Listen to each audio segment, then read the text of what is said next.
on est là avec donc les conservateurs territoriaux des bibliothèques des promotions Alan Turing et Toni Morrison de l'INET. On vous propose aujourd'hui cette session live en marge des entretiens territoriaux de Strasbourg. L'objectif de cette session, c'est de vous faire part d'un projet que nous menons aujourd'hui depuis mars 2020, que nous menons ensemble dans un but, disons que ce projet s'appelle donc la première édition des Assises des conservateurs territoriaux de France. Et donc, nous souhaitons aujourd'hui vous présenter ce projet, vous proposer de potentiellement le rejoindre et donc vous faire part un peu d'où on en est dans cette initiative. Donc, je vais partager mon écran pour vous présenter le projet. Donc là, je partage. Voilà, donc j'espère que vous voyez tous le diaporama. C'est bon, vous le voyez? Oui, très bien. Oui, excellent.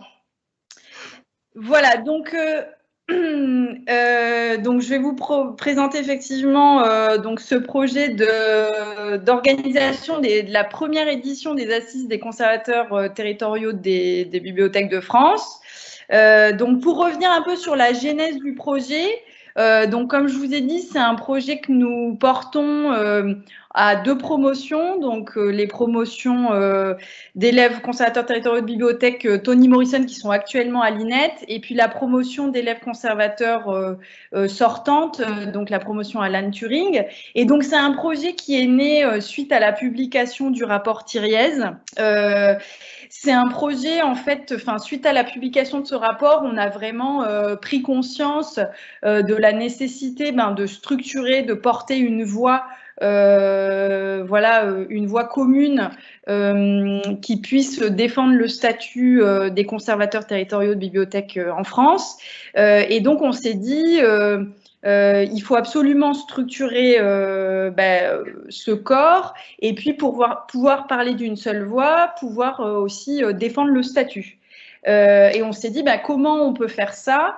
Déjà, il nous manque une structure professionnelle qui agrège réellement les conservateurs, qui les rassemble, qui les fédère.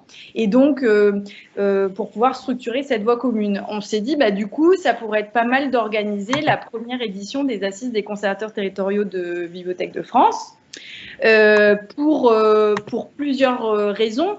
Déjà, pour vraiment affirmer la capacité des conservateurs à occuper des positions de cadres dirigeants au sein des collectivités et bien au-delà de la lecture publique. C'était aussi important pour nous d'arriver à affirmer vraiment la catégorie A+, à laquelle appartiennent les conservateurs. Et puis, on s'est dit, il faut absolument formuler un projet d'avenir pour défendre ce cadre d'emploi qui finalement n'est pas représenté comme peut l'être, par exemple, le cadre d'emploi des administrateurs. Donc, on s'est dit, ça serait bien d'organiser, de rassembler les conservateurs et d'organiser les premières assises des conservateurs territoriaux de Bibliothèques de France. Voilà, donc ça, c'est la genèse du projet et ses objectifs. Donc, en fait, on s'est tous mis autour de la table, de la table virtuelle en février-mars. On a constitué des groupes de travail donc issus des promotions Alan Turing et Toni Morrison. Et donc, on a commencé à structurer notre action. Une des premières choses qu'on a fait, c'est qu'on s'est dit, il faut qu'on ait un comité scientifique et technique qui aussi soutienne notre initiative. Et donc, on a commencé à contacter des personnalités vraiment du métier, mais pas que, donc des conservateurs territoriaux de bibliothèques, des administrateurs, des administratrices, des conservateurs également d'État, des bibliothèques. Et donc, on a on a réussi à constituer un comité scientifique et technique qui soutient ce projet et qui est composé aujourd'hui de 12 personnalités éminemment reconnues dans la profession qui accompagnent vraiment la formulation de ce projet, la conduite de ce projet. Donc, pour organiser des assises, on s'est dit il faut absolument qu'on consulte l'ensemble des conservateurs territoriaux des bibliothèques de France pour savoir qu'est-ce que ces conservateurs attendent. Déjà, est-ce que les assises, ça serait un projet qui fédérerait les conservateurs, et puis qu'est-ce qu'on programmerait dans ces assises, de quoi on y parlerait. Donc en fait, on a organisé une grande consultation nationale courant mai. On a envoyé un questionnaire à 350 conservateurs et potentiellement certains d'entre vous ont dû recevoir ce questionnaire et y répondre puisque vous êtes là aujourd'hui. Voilà. Et puis donc aujourd'hui, on souhaite vous restituer les éléments de cette consultation, ce que ça a donné et où en est le projet aujourd'hui. Au-delà de cette consultation qu'on a menée auprès de l'ensemble des conservateurs, enfin d'une bonne partie des conservateurs territoriaux de bibliothèques en France, on a, et au-delà aussi du comité scientifique et technique, on s'est organisé donc en divers groupes de travail. On a un comité de pilotage qui pilote le projet, et puis on a un groupe de travail qui travaille sur tout ce qui est stratégie de communication, partenariat, presse, pour le projet. On a ainsi un groupe logistique qui a établi des modalités logistiques pour l'événement. Et puis, on a aussi un groupe de travail qui a commencé à plancher en fait sur la potentielle création d'une association professionnelle qui représenterait le cadre d'emploi. Voilà, donc ça, c'est les groupes de travail qu'on a actuellement dans le projet. Et aujourd'hui, le projet Assise, qu'est-ce que c'est? Aujourd'hui, c'est 25 conservateurs et conservatrices qui sont mobilisés en 5 groupes de travail. C'est une consultation nationale donc qu'on a menée auprès de 350 conservateurs territoriaux de bibliothèques et on a 150 personnes qui ont répondu à cette consultation. C'est une stratégie de communication qui est ficelée. On a déjà trouvé un partenariat presse. On a notamment Actualité qui nous a offert une tribune ouverte pour pouvoir nous exprimer tout au long de ce projet et pouvoir visibiliser ce projet dans la presse. On a également 3 partenaires associatifs, l'ABDGV, l'ABD et l'ABF qu'on a approchés, qui ont souhaité être associés au projet. Et on a une stratégie logistique avec notamment un partenaire principal qui serait l'INET pour accueillir, il était question d'accueillir l'événement en présentiel plutôt en avril 2021 si le contexte le permet à l'INET. Et puis on a évidemment un comité scientifique et technique qui est en place et composé donc de 12 personnalités reconnues du milieu. Donc on a beaucoup débattu au cours de ce projet parce qu'on s'est beaucoup questionné sur quel est le but des assises. Est-ce que les assises, l'objectif des assises, c'est de forcément créer une structure professionnelle qui représenterait les conservateurs bibliothèques à l'issue des assises? Est-ce que cette structure professionnelle doit être créée avant les assises? Et puis comment on organise cet événement dans le contexte de la crise sanitaire? Voilà, autant de questions qui nous animent aujourd'hui, qu'on essaye de résoudre. Et c'est également pour cela que nous mobilisons notre comité scientifique et technique qui peut aussi nourrir ce type de questionnement. Voilà, donc après cette brève, cette présentation du projet, on vous propose d'échanger, en tout cas on propose l'intervention d'un membre du comité scientifique et technique, donc Jean-Michel Paris, qui va pouvoir témoigner et puis exprimer un petit peu pourquoi il a choisi de soutenir ce projet. Voilà, donc je laisse la parole à Anaïs Laborde, conservatrice territoriale des bibliothèques chargée de mission auprès de la DAC de la ville de Versailles, qui va intervenir maintenant pour cette intervention de Jean-Michel Paris. Donc, Anaïs. Oui, merci Luce. Donc on est très heureux d'accueillir parmi nous Jean-Michel Paris, donc qui nous a fait l'honneur de rejoindre notre comité scientifique et technique. Pour ceux qui ne le connaissent pas, donc Monsieur Paris a été conservateur de bibliothèque, donc en poste dans diverses bibliothèques départementales, en Seine-et-Marne, en Ardèche, mais également à l'Hérault. Il a développé ses compétences et a été à la tête de grandes directions donc, au sein du Conseil général de l'Hérault, puisqu'elle a été directeur du département culture, mais également du pôle développement humain, et enfin directeur général des services. Donc, Monsieur Paris, merci donc d'être parmi nous. Nous aimerions que vous nous parliez de votre vision de la lecture publique. Au cours de votre riche carrière, vous avez toujours défendu la lecture publique comme une politique publique à part entière, mais également devant être mise en relation avec les autres politiques publiques d'une collectivité.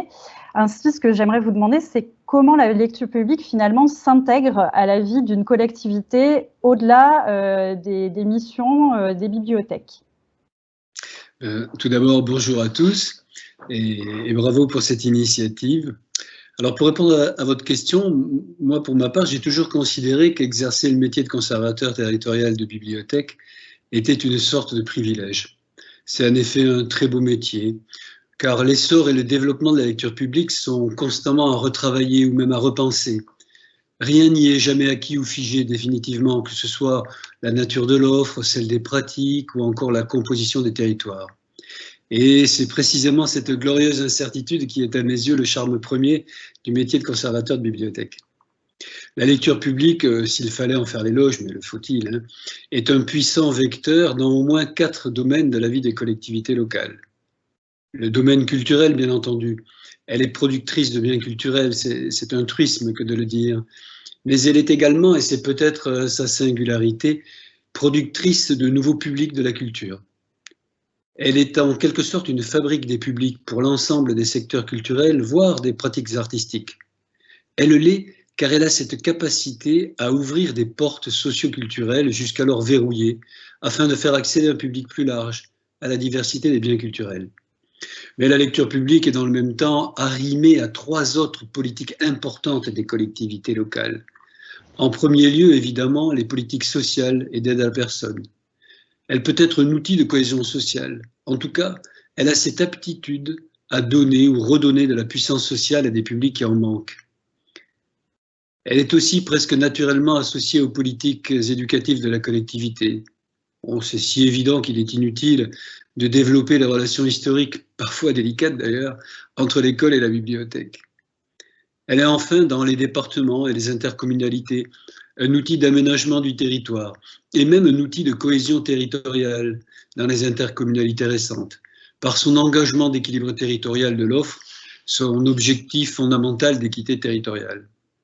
Alors justement, Monsieur Paris, je rebondis sur l'approche impactante de la lecture publique sur un territoire pour vous demander quelles sont les missions des conservateurs et des conservatrices qui doivent être mises en exergue dans ce contexte territorialisé. Oui, il est clair que la bibliothèque inscrite dans son territoire n'est pas un objet culturel plus ou moins identifié qui tournerait en orbite autour de la collectivité. Elle n'est pas un simple organisme associé à la collectivité. Bien plus que cela, elle en est un élément constitutif. C'est donc une des missions du conservateur, et pas la moindre, de faire en sorte que cette place lui soit attribuée au sein des services, mais aussi dans la parole publique de l'exécutif. La lecture publique est une politique publique, au même titre que la politique des transports ou celle de la jeunesse. Certes, cette politique publique est un fragment du discours culturel, mais elle peut ou doit faire l'objet d'un projet politique spécifique. En effet, rien n'est plus préjudiciable aux nécessaires efforts constants de développement de la lecture publique, donc de ces outils que sont les médiathèques et les bibliothèques, et par voie de conséquence du rôle de conservateur dans l'organigramme de la collectivité, qu'un lent, progressif et silencieux éloignement des centres de décision. Comme tout corps vivant, les organigrammes connaissent une permanente tectonique des plaques, et le conservateur, c'est une de ses missions, selon moi, doit s'employer à ce qu'elle soit à l'avantage des bibliothèques, ou tout de moins qu'elle ne la pénalise pas.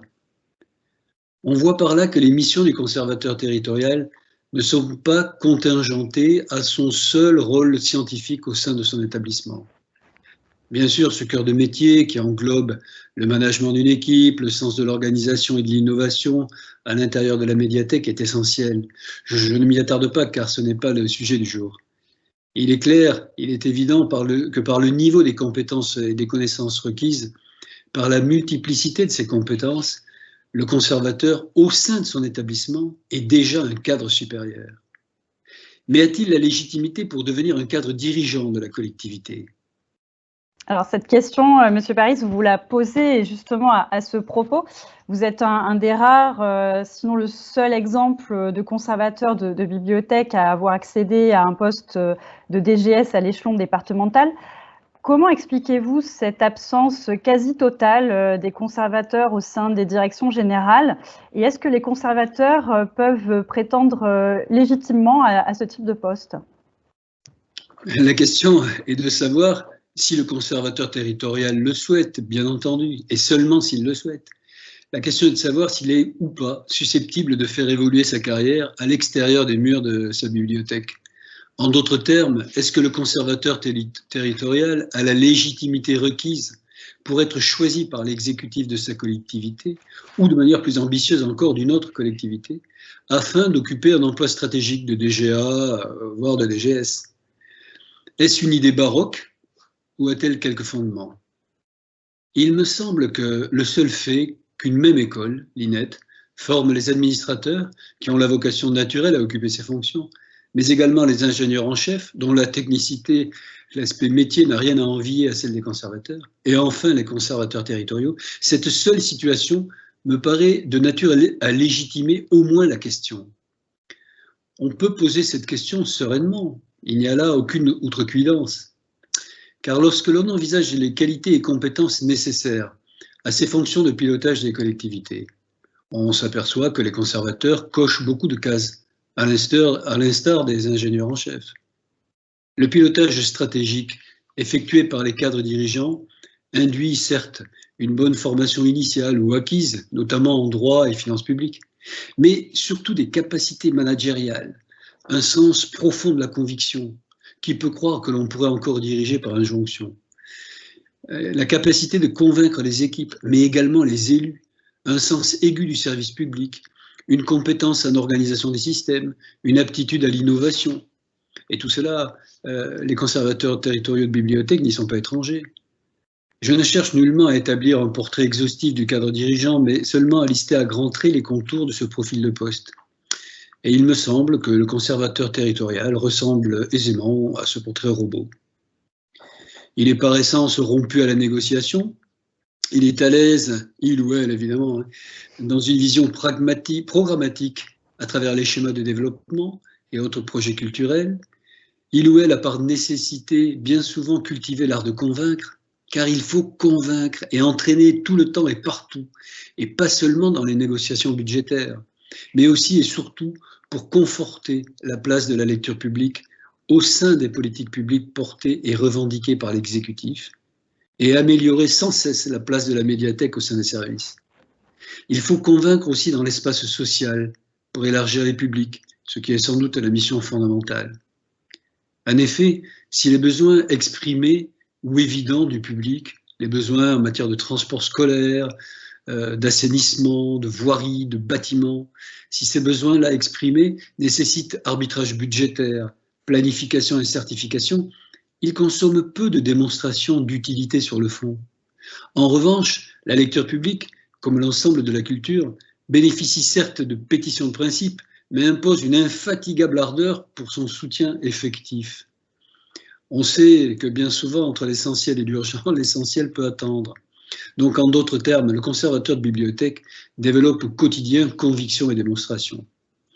Pour ma part, je suis convaincu, et je crois en avoir apporté modestement la démonstration, que le conservateur territorial, dès lors qu'il a la volonté de comprendre la complexité des problématiques d'une collectivité, qu'il a la volonté de contribuer sous l'autorité des élus au pilotage de cette collectivité, il est apte à le faire.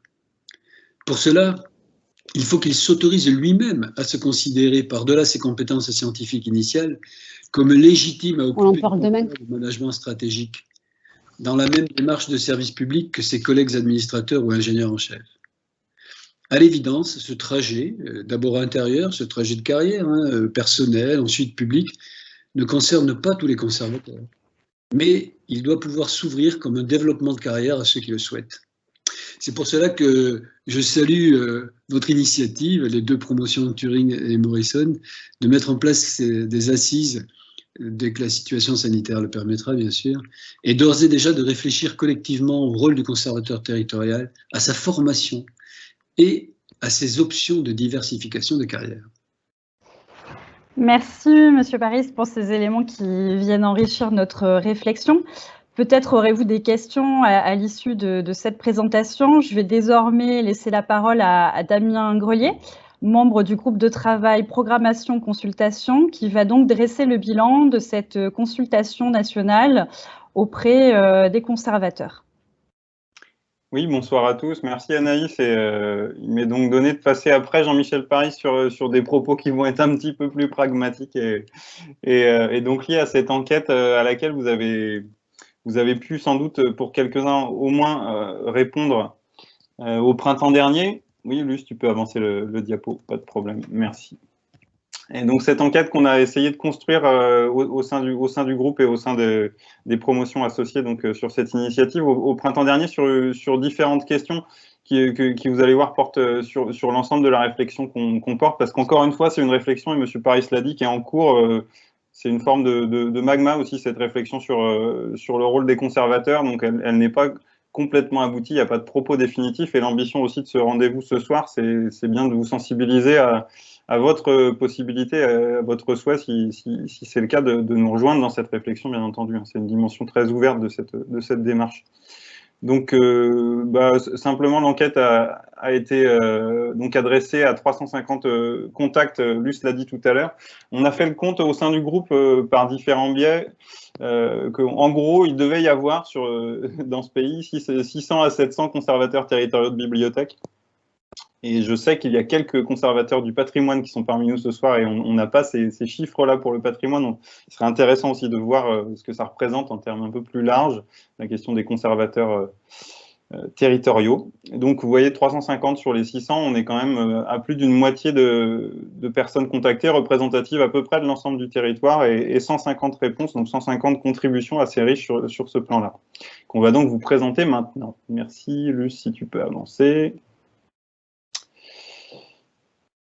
Voilà, merci. Donc très rapidement, cette démarche, elle est aussi partie effectivement d'un rapport que vous connaissez peut-être maintenant et qui suscite des réflexions au plus haut niveau de l'État, qui est donc le rapport Thiriet sur la réforme de la haute fonction publique et donc ses implications en termes de formation, en termes d'association des différents cadres d'emploi, des cadres supérieurs de la fonction publique territoriale notamment.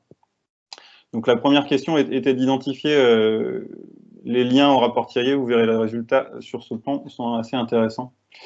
La deuxième part des réflexions qu'on se pose, c'est la posture des conservateurs et conservatrices au sein des directions, alors à la fois au sein des directions de bibliothèques, mais pour faire écho à l'intervention précédente, aussi au sein des directions des collectivités elles-mêmes, justement, et la transversalité que cette fonction-là implique. Donc, est-ce qu'elle est représentée? Est-ce que des conservateurs et conservatrices participent à cette transversalité dans des postures de direction à différentes échelles? Et puis, Luce l'a rappelé en introduction, mais l'objet aussi de cette réflexion, c'est la question de la structure collective, comment s'associer, comment porter un discours et à quelle échelle le porter, dans quel périmètre et avec quel vocable, si on veut, et potentiellement sur quelle thématique. Et c'est pour ça que le rendez-vous de ce soir, c'est un premier rendez-vous avec vous, c'est aussi le principe, il est aussi de vous amener et d'amener l'ensemble des volontaires à participer à ces futures assises qui seront un véritable lieu de réflexion et de construction d'un discours collectif, d'un premier discours collectif et potentiellement d'une formalisation un peu de cette structure. Donc passons aux résultats. Voilà, merci. Donc le rapport Thiriet, ce qu'il révèle en fait, et ce qui paraît sensible pour les personnes qui ont répondu, c'est l'absence notamment de propositions explicites sur la place de notre cadre d'emploi au sein de la haute fonction publique. C'est un gros trou dans la raquette. Alors de là à dire exclusion de la catégorie A+, de fait, elle est prononcée en creux dans ce rapport. À l'époque, dans le rapport, les négociations aujourd'hui sont en cours et les réflexions ont avancé depuis, et on n'a pas de nouvelles très précises de ça, en tout cas pas à notre échelle. C'est intéressant si vous voulez partager des informations aussi. La question de la direction, alors on voit que les conservateurs et les conservatrices sont majoritairement, et ce n'est pas une surprise, dans des fonctions de direction au sein d'une bibliothèque, donc pour les 2 tiers d'entre les répondants. Je ne vais pas m'attarder plus que ça. En revanche, c'est un peu moins vrai sur les postures de direction au sein des CODIR et des collectifs de direction des collectivités, mais c'est quand même un tiers des contributeurs qui répondent et qui disent participer à ces instances de direction. Donc ça vient bien raconter aussi qu'à un moment donné, les conservateurs territoriaux ont une place dans le pilotage de la collectivité. Et puis on voit aussi que, pour le coup, en écho à cela, sur la question de la transversalité, de travailler au-delà des bibliothèques, on a très peu de personnes qui répondent, qui disent être simplement sensibles à leur champ de compétences, pour le dire le plus strictement, et que majoritairement, les contributeurs sont intéressés pour évoluer vers des fonctions un peu différentes, et notamment des fonctions de directeur ou directrice des affaires culturelles. Avançons, merci. Quant à savoir si les personnes sont favorables à la création d'une structure collective, on peut se dire qu'il y a peut-être un biais dans la mesure où l'enquête, si les gens y répondent, on peut avoir en tout cas l'idée qu'il y a une part de personnes plutôt favorables, mais c'est vraiment les 3/4 des personnes qui répondent qui disent ressentir le besoin de nous rassembler au sein d'une structure collective, quelle que soit sa forme et quelle que soit sa finalité. Et il faut savoir qu'au sein de cette enquête, il y avait aussi des questions évidemment plus qualitatives et les positions ne sont pas uniformes. On n'a pas une position uniforme des uns et des autres sur la nature et la vocation de cette structure. En revanche, il y a une volonté de devoir se rassembler pour porter une voix dans toutes ces divergences et dans toutes ces richesses d'ailleurs. Et 70% affirment être prêts à la rejoindre, ce qui nous amène quand même potentiellement déjà à 80 ou 90 personnes qui pourraient y contribuer dès l'origine. Oui, c'est très bien. Merci, Luce. On parlait de l'utilité de cette structure et les contributeurs ressentent le besoin de défendre la place des conservateurs au sein de la haute fonction publique. Donc cette question de la reconnaissance du cadre d'emploi comme étant légitime parmi les autres cadres d'emploi dans les fonctions stratégiques, ça fait partie des préoccupations, en tout cas des personnes qui ont répondu à cela, dans une logique aussi de parcours de carrière et dans une logique de réseau. Ce sont les 3 grandes tendances et elles étaient vraiment très majoritaires. Il y avait d'autres questions, d'autres réponses possibles, mais ces 3 tendances-là étaient très largement en tête des réponses de mémoire. Donc très logiquement, quelles thématiques pourraient être abordées lors d'assises, et en même temps ce sont des thématiques qui sont proposées à l'issue de la consultation, mais qui ne sont pas exclusives d'autres champs de réflexion qu'on pourrait amener d'ici à l'organisation de ces assises. Donc la question de la carrière, on en a un peu parlé. Le rôle et le fonctionnement d'une structure collective, c'est aussi de parler de comment ça peut marcher, cette histoire-là. Il faut qu'on en discute ensemble, tant sur le format que sur les modalités de construction du discours.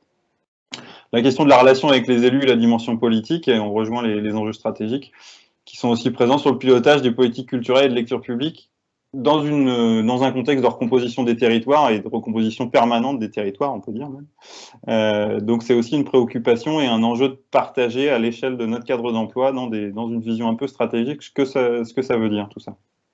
Voilà, je vais m'arrêter là sur la consultation. Si vous avez des demandes de précision, on pourrait en apporter encore avec d'autres documents et issus, mais sinon, n'hésitez pas à réagir également sur l'intervention de Jean-Michel Paris. Alors, on a plusieurs questions, ouais, Damien, merci, effectivement.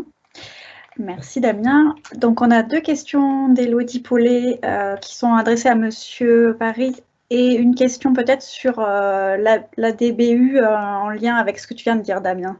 Je ne sais pas, je vous laisse peut-être voir entre vous qui veut commencer. Bon, alors je me lance. Donc, est-ce que nous sommes en contact avec l'ADBU? Qui veut répondre? Alors, pour l'instant, il ne me semble pas, si je peux répondre là-dessus. Pour une raison toute bête, mais qui n'est pas définitive, c'est simplement que l'ADBU, c'est l'association des directeurs des bibliothèques universitaires, qui donc intègre plutôt des conservateurs d'État, par nature, et dont les problématiques ne sont pas liées directement à la problématique du rapport Thiriet dans son immédiateté. Les parcours sont différenciés. Pour info, les conservateurs d'État travaillent plutôt, même si après il y a une exception pour les bibliothèques municipales classées, mais travaillent plutôt dans le secteur des bibliothèques universitaires et d'études ou de recherche, quand les territoriaux sont sur les bibliothèques de lecture publique. Il n'y a pas de défiance vis-à-vis de la DBU, bien entendu. Merci. Je reviens chronologiquement. Donc, on a une question. Pourriez-vous développer, Monsieur Paris, votre conception du lien entre culture et politique sociale, s'il vous plaît?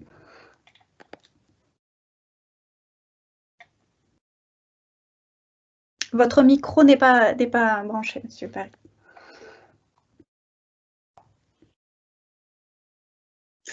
Oui, j'ai une vision du lien culture et politique sociale, et plus exactement bibliothèque et politique sociale, mais même culture et politique sociale, très marquée par les départements. Moi, j'ai beaucoup travaillé dans les départements.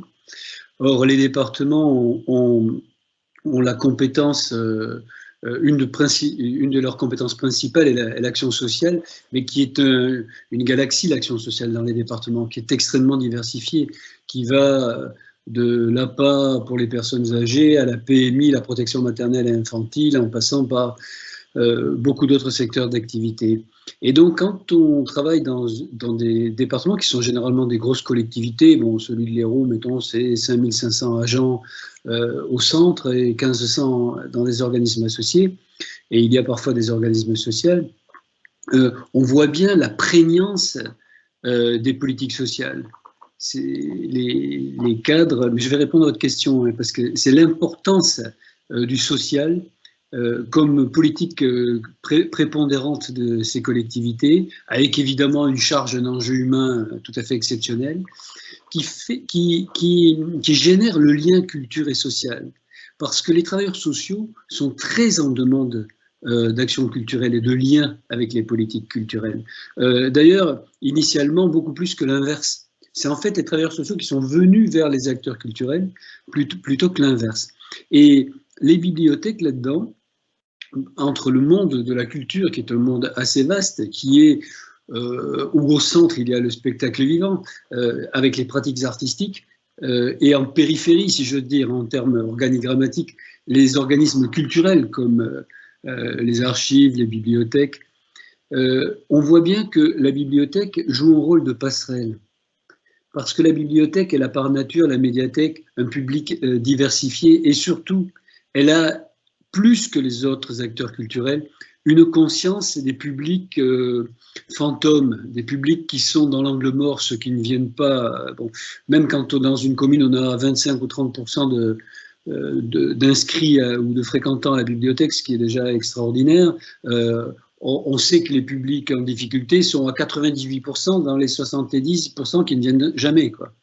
Donc, il y a eu un écho un peu naturel entre les préoccupations des très difficiles et très admirables métiers du social et des réponses que pouvait apporter partiellement la culture. Et le lien se fait assez naturellement. Et dans à peu près tous les secteurs, on n'a même pas besoin de le théoriser. Par exemple, à la bibliothèque départementale de l'Hérault, comme on disait, à la médiathèque départementale, dès le début des années 2000, on a mis en place avec le service de protection maternelle et infantile, qui est un des cœurs de métier du social départemental, la formation des assistantes maternelles. On sait que bon nombre d'enfants gardés la journée par ces assistantes maternelles ne mettent jamais les pieds en dehors du cadre scolaire dans une bibliothèque. Donc du coup, plutôt que de déplacer les publics, on a déplacé la formation auprès de ces personnes, mais ça s'est fait de manière quasi industrielle. En une dizaine d'années, on a formé des centaines, parce que je crois que qui dépendent directement du département, c'est de cet ordre-là. Donc ça, c'est un exemple. Il y a toute la problématique des publics empêchés, et ça rejoint aussi la problématique des questions territoriales de la bibliothèque, parce que ce soit en zone rurale ou en zone urbaine, on a des phénomènes d'exclusion territoriale qui sont très forts, et la bibliothèque a des réponses à apporter. Alors bien sûr, elle ne sera jamais dans la réparation sociale, hein, ça va de soi. Je l'ai dit dans ma petite intervention, je pense que la bibliothèque, elle a cette capacité à ouvrir des portes socio-culturelles avec ce qu'autrefois, aujourd'hui c'est un gros mot, l'éducation populaire, mais ce qui était cette philosophie, hein, c'est-à-dire l'empowerment, comme disent les Anglais, donner de la puissance sociale. Voilà, le lien culture et social, pour moi, il est là. Il n'est pas de faire de la bibliothèque un supplétif de l'action sociale, hein, mais ce sont deux politiques qui, si on les laisse évoluer à leur rythme, convergent naturellement dans une grande collectivité. Je ne sais pas si j'ai répondu à votre question exactement. J'ai l'impression que oui. Peut-être qu'on peut passer à une question ainsi qu'à la remarque qui peuvent être, à laquelle vous pouvez peut-être répondre en même temps. Alors, comment peut-on améliorer le travail en transversalité entre conservateurs et administrateurs au sein des collectivités? Et puis, on a une remarque de M. Rochel. Les mobilités des conservateurs doivent, à mon sens, être structurelles ou fonctionnelles au sein de la filière culturelle ou une autre administrative en particulier. Comment peut-on améliorer les relations au sein d'une collectivité entre les administrateurs et les conservateurs? Je ne sais pas vraiment s'il y a besoin de les améliorer, si c'est en ces termes-là que ça se passe, parce que souvent dans les collectivités, on l'entente dans les équipes de direction est bonne. Elle est plutôt dans la reconnaissance. Mais pour être reconnu, encore faut-il vouloir occuper une place.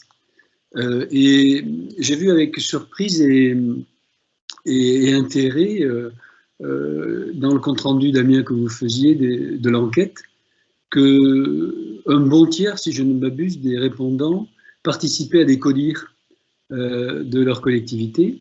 Alors évidemment, ça en laisse 70% de côté, mais ça fait rien. Un tiers, c'est déjà beaucoup.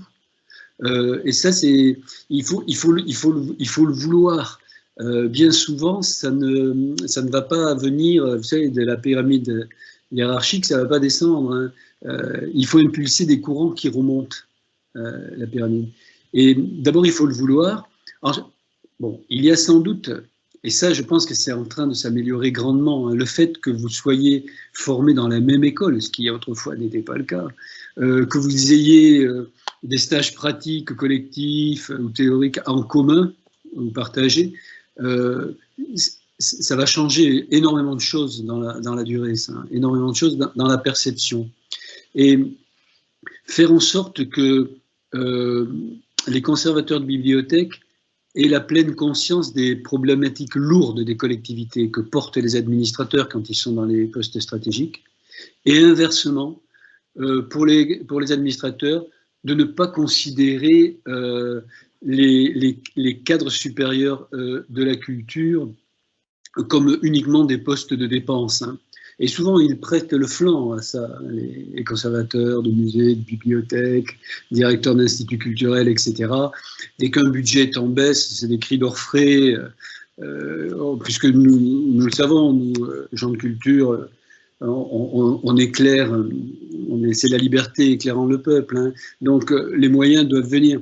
Et je pense que c'est dans les comités de direction que l'entente doit se faire parce que, et c'est en ça que c'est intéressant de sortir de la bibliothèque, comme pour le travailleur social, de sortir de son agence sociale.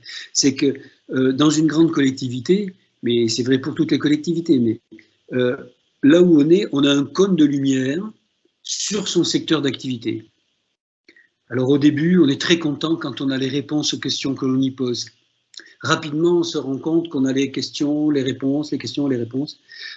Donc, il faut essayer d'élargir un petit peu le cône de lumière.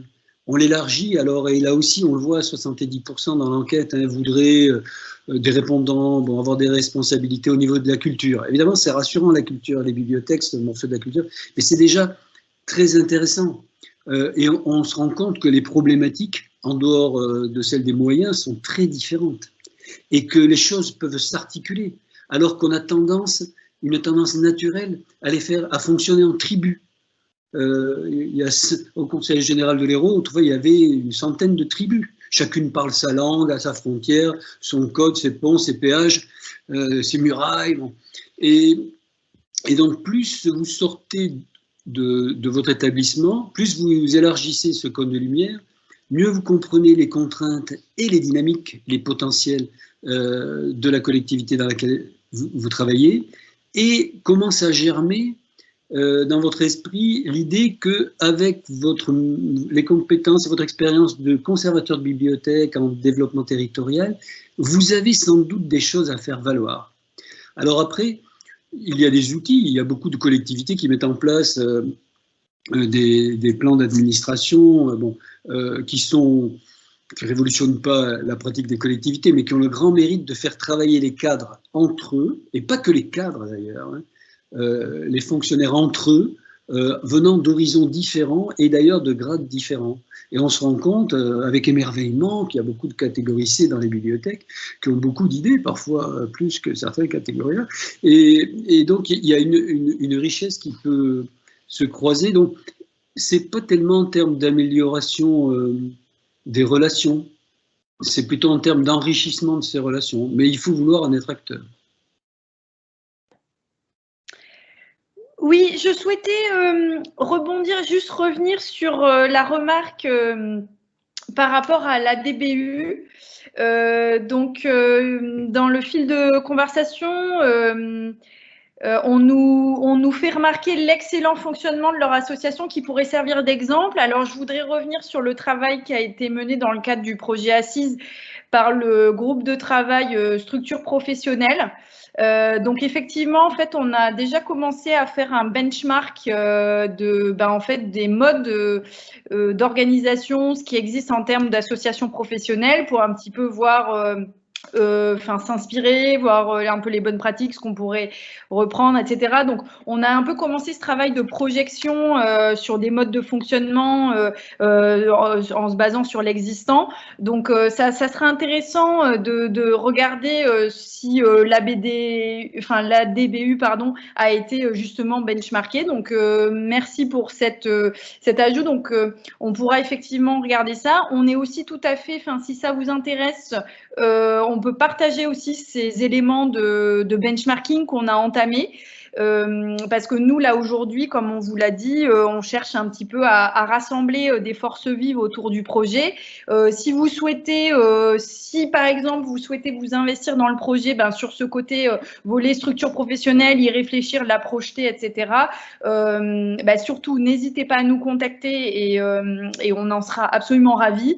Voilà, donc c'est effectivement et puis pour revenir aussi sur la question les points de débat aujourd'hui de ce projet, où on en est. La question, c'était est-ce qu'on crée une structure professionnelle en amont des assises, ou est-ce que justement la structure professionnelle constitue en quelque sorte le livrable de ces assises? Ça, c'est une première question, et si vous souhaitez vous exprimer là-dessus, on en sera également ravis. Et puis, deuxième question, qu'est-ce qu'on fait pour les assises en 2021 aujourd'hui? Donc, on se disait, nous, l'équipe projet, on était plutôt en faveur d'un événement présentiel, quoi qu'il en coûte en matière de calendrier. Mais se pose aussi la question de l'urgence de réagir suite à la publication du rapport tiré. Enfin, vous voyez, il y a aussi des questions de temporalité qui entrent en jeu. Donc, en tout cas, l'équipe projet, on apprécierait, si vous souhaitez intervenir là-dessus, sur des assises présentielles ou pas, quitte à les repousser encore, structure professionnelle avant les assises, après les assises. Voilà, si vous avez quelques éléments à partager maintenant, vraiment, la parole est à vous, on en sera absolument ravis.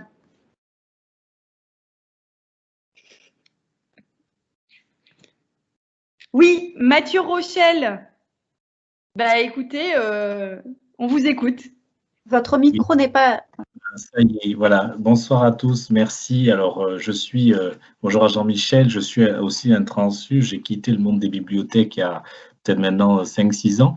Je suis dans l'action sociale aujourd'hui, après être passé à l'éducation. Donc, j'ai dirigé, après la bibliothèque départementale des Bouches-du-Rhône dans sa version nouvelle de 2006, lorsqu'elle a été reconstruite, à des directions de l'éducation où j'ai été jusqu'à gérer 2300 agents avec plus d'1,3 milliard de budget. Donc, ça vous donne à peu près, je dirais, le niveau de responsabilité de ce type de poste. Et aujourd'hui, je suis à la tête d'une équipe de 1500 travailleurs sociaux, toujours au département des Bouches-du-Rhône. Pour des raisons tout bêtement géographiques, je n'ai pas pu quitter Marseille. Et compte tenu, je dirais, des politiques menées dans d'autres collectivités, j'ai préféré faire le choix de mobilité sectorielles différentes, mais qui avaient un sens par rapport à mon parcours d'enseignant du supérieur avant d'arriver là. J'ai été très content de voir votre groupe projet de se mettre en place. J'ai répondu à l'enquête. C'est les préoccupations que j'ai eues en tant que secrétaire national de l'ABF à l'époque. Et on avait fait le choix de ne pas créer une association de plus par rapport à ces sujets de la défense, je dirais, pas seulement du métier, mais aussi de notre statut et de nos perspectives, je dirais, de responsabilité au sein des collectivités. Je pense que j'ai suivi à l'époque des collègues du Bureau national, mais je pense que c'était une erreur et je pense qu'on aurait raison d'aller là. Pourquoi? Parce que le rapport Thiriez, vous le dites, exclut de fait les conservateurs. Moi, ça m'a sauté aux yeux au moment où je l'ai eu entre les mains. J'en ai plus la mémoire exacte, mais ça m'a sauté aux yeux. Et je suis, par exemple, aujourd'hui dans mon parcours, et je le donne comme un témoignage parce que je pense qu'on apporte beaucoup de choses et finalement, on n'a jamais aucune reconnaissance. Et je le partage sans plainte, mais vraiment avec une difficulté de reconnaissance. Quand vous êtes conservateur de bibliothèque, moi je suis conservateur en chef aujourd'hui, vous passez à l'éducation, bon voilà, vous avez le poste qui est ouvert en administrateur, en administrateur territorial. J'avais eu un engagement de ma collectivité au moment où elle m'a sollicité personnellement pour diriger cette direction, de me verser, donc de me détacher dans le corps des administrateurs territoriaux. Et la DRH a fait normalement son travail et a fait une étude statutaire et a conclu que les conservateurs territoriaux n'étaient pas détachables dans le grade d'administrateur. Alors là, je suis tombé complètement à la renverse parce que j'avais des collègues de bibliothèque qui étaient, en tout cas, j'avais quelques noms de collègues qui avaient été détachés et intégrés dans la filière administrative. Effectivement, quand on m'a dit que c'était pas possible, qu'un cabinet d'avocats avait fait l'étude et que c'était pas possible, j'ai demandé à avoir communication de l'étude et j'ai cette étude qui fait 10 pages et qui dit à quel point la France prendrait un risque de détacher un conservateur des bibliothèques dans le grade d'administrateur pour la simple et bonne raison que les conditions d'accès au cadre d'emploi ne sont pas strictement les mêmes que celles d'administrateur, à savoir que, par exemple, l'examen professionnel n'existe pas chez les conservateurs. Voilà, il y a un certain nombre d'explications comme ça que j'ai trouvé assez légères au regard des responsabilités que je pouvais porter individuellement, mais nous sommes dans un statut qui aujourd'hui, de fait, si on fait des études juridiques, n'est pas complètement reconnu de ce point de vue-là. Du coup, et une des deuxièmes raisons, c'est que les conservateurs en chef finissent en lettre A, là où les administrateurs finissent en lettre B, voire en lettre B+, selon les hors-échelles, je crois. Et donc, du coup, on ne peut pas faire une transposition de filière, de statut de la filière culturelle à la filière administrative. Voilà, donc il y avait trois raisons de cette nature qui étaient exposées.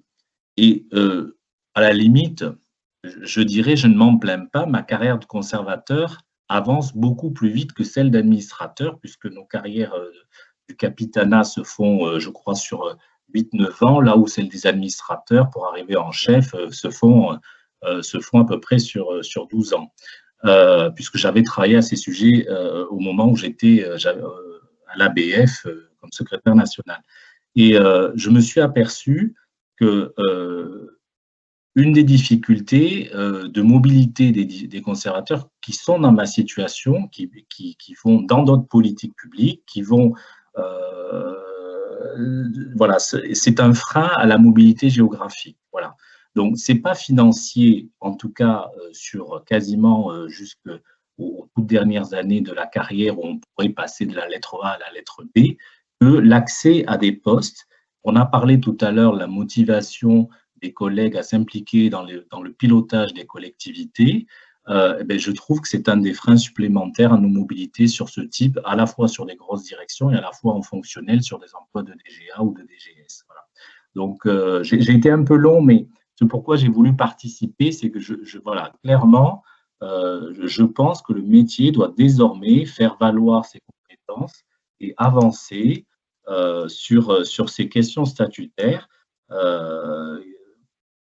Parce que du coup, je pense qu'on va vraiment, quand nos collègues dont je fais partie veulent s'engager, finalement, il y a toujours un frein quelque part, que ce soit financier, que ce soit statutaire ou autre, pour accéder à un certain nombre de postes.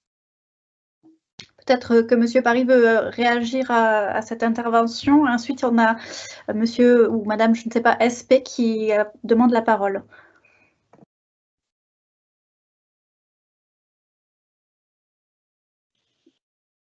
Oui, non, j'ai rien à rajouter. Ce que dit Mathieu Rochel est très juste et constitue un frein à la mobilité des fonctions, c'est évident.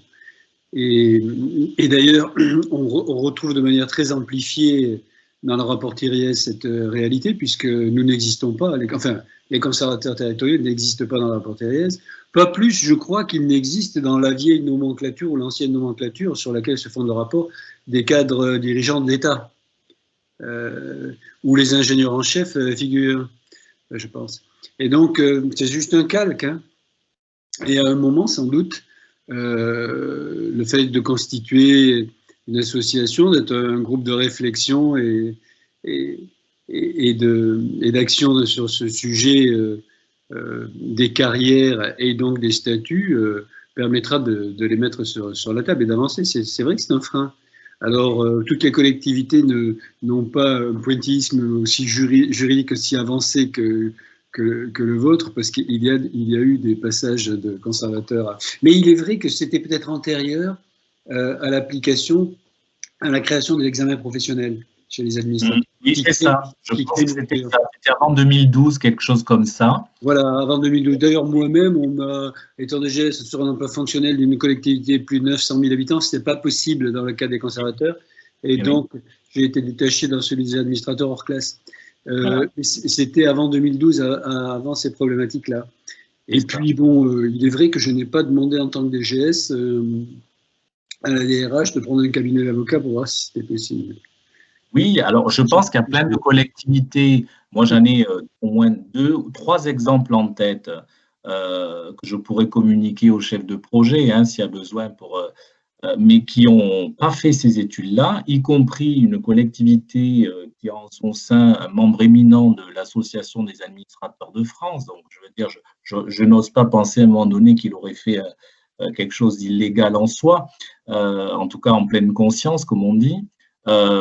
Et une des choses qui m'avait, je vais le dire comme ça, un peu vexé dans la lecture de l'étude de l'avocat qu'avait pris notre collectivité, et en plus qui était soutenante dans la démarche, donc c'est ça qui était, du coup après plus personne n'a osé y aller, c'est que nous n'appartiendrions pas à des corps de conception comme tous les corps de lettres B+, donc comme les commandants de police, par exemple, qui conçoivent toute la journée, comme chacun sait, etc. Nous ne sommes pas des corps scientifiques de conception. Alors là, ça m'est venu complètement, ça m'a vraiment choqué quand on sait ce que font les conservateurs en termes d'aménagement du territoire, particulièrement en termes de politique documentaire et autres. Nous ne sommes pas des corps de conception, vous voyez. Donc, je crois qu'il y a vraiment quelque chose à rééquilibrer. On n'est pas très nombreux en France. Le travail ne sera pas facile pour se faire entendre. Mais une chose est certaine, c'est que si tous les jours je travaille, j'ai vraiment le sentiment de participer à des grosses politiques publiques et de concevoir des choses importantes pour nos usagers, nos habitants.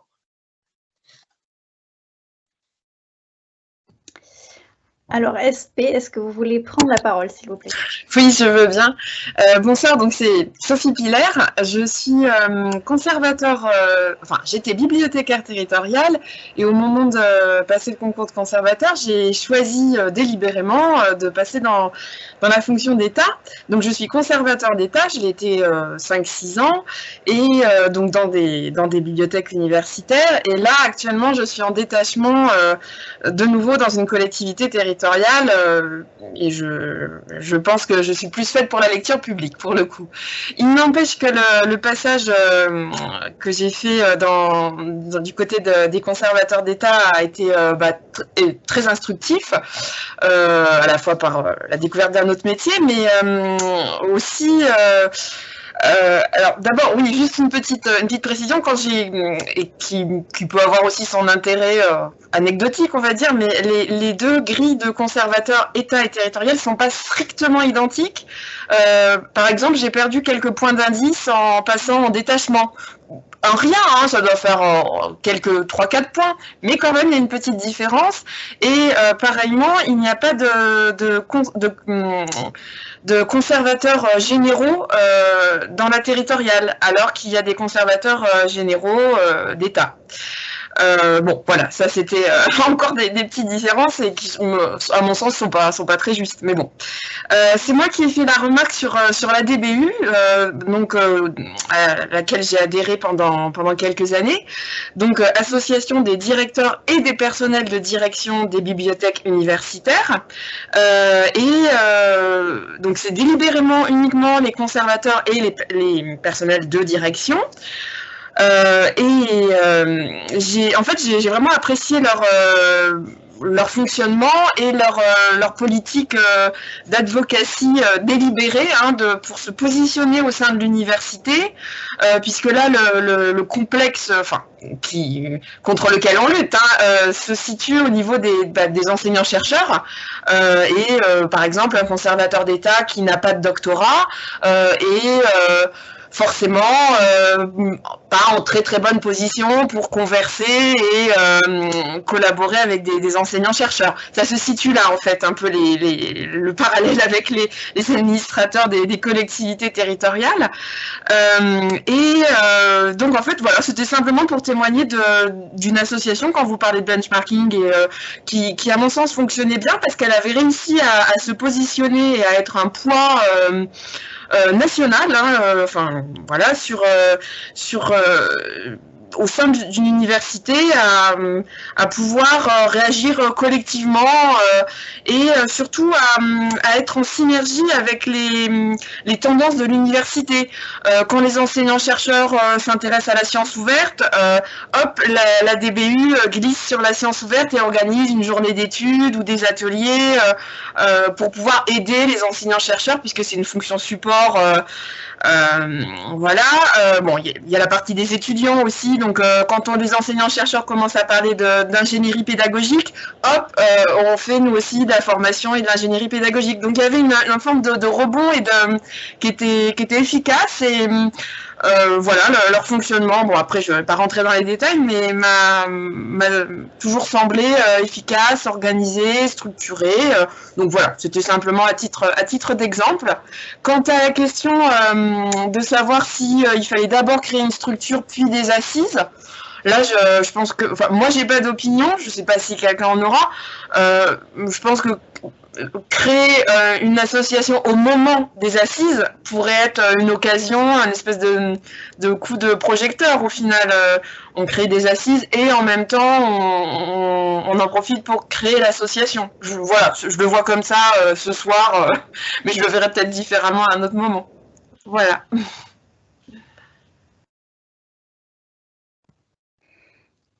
J'avais rien. Ouais. Merci beaucoup. Est-ce que quelqu'un veut réagir? Non? Ok, je vous laisse clôturer. Oui, donc en tout cas, donc il est 19h, hein, on avait proposé un échange d'1 heure, donc on vous propose de clôturer la session. On vous rappelle, du coup, nous, on va diffuser un petit peu cet enregistrement parce qu'on a eu des messages de conservateurs qui n'ont pas pu se libérer, mais qui sont intéressés par la démarche. L'idée vraiment de cette session, c'était vous présenter le projet et surtout de faire un appel à force vive. On accueille toute personne souhaitant mener ce projet quand même engagé. Comme on l'a dit, on est encore, les assises devaient avoir lieu en avril 2021, et le contexte sanitaire nous a un petit peu a un peu retardé les échéances, donc il y a encore, tout est encore à définir, en tout cas par rapport à la tenue vraiment de l'événement en soi.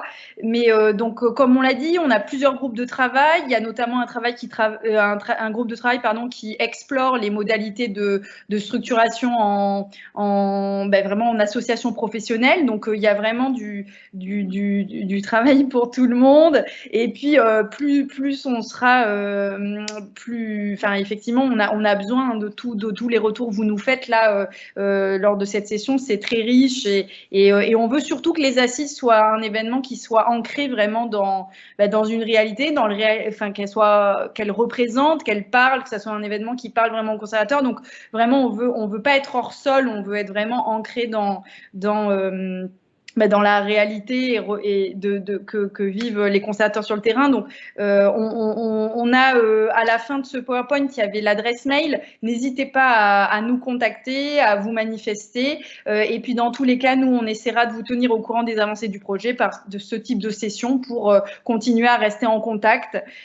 En tout cas, si vous ne pouvez pas vous impliquer sur le projet, on espère que vous serez attentifs à l'annonce de la tenue des assises et que vous viendrez, quelles que soient du coup les modalités de l'événement. On espère qu'on sera nombreux présents lors de ces assises qui, on fera tout pour, devraient avoir lieu en 2021. Voilà. Merci à tous. Merci à vous. Jean-Michel Paris, on vous remercie vivement pour votre soutien indéfectible.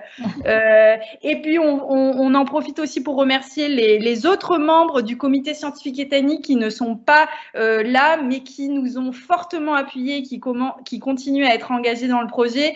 Vraiment, on les salue et on les remercie vraiment de tout cœur. Jean-Michel Paris, on vous laisse le mot de la fin. Eh bien, à bientôt. À bientôt. Non, c'est en bonne voie. Les résultats de l'enquête qui a été faite confortent votre démarche et ce sera salutaire. Moi, pour ma part, je pense en effet, comme la personne qui s'est exprimée sur le sujet, que ce serait pas mal que les assises créent l'association, la produisent. Ça vous permettra d'avoir un retentissement aussi plus important. Il faut sortir quelque chose, pas seulement une réflexion, mais un outil, les objectifs et les outils, et ce serait bien. Et d'ailleurs, ça ne va pas limiter les participants, puisque les participants qui ont déjà envie de rejoindre votre association seront des participants des assises. Très bien. Bon, cap sur les assises. Il ne nous reste plus qu'à vous souhaiter une bonne fin 2020 et puis dans l'attente de tous vous retrouver en 2021 durant ces assises. Merci. Merci. Et bonsoir. Au revoir.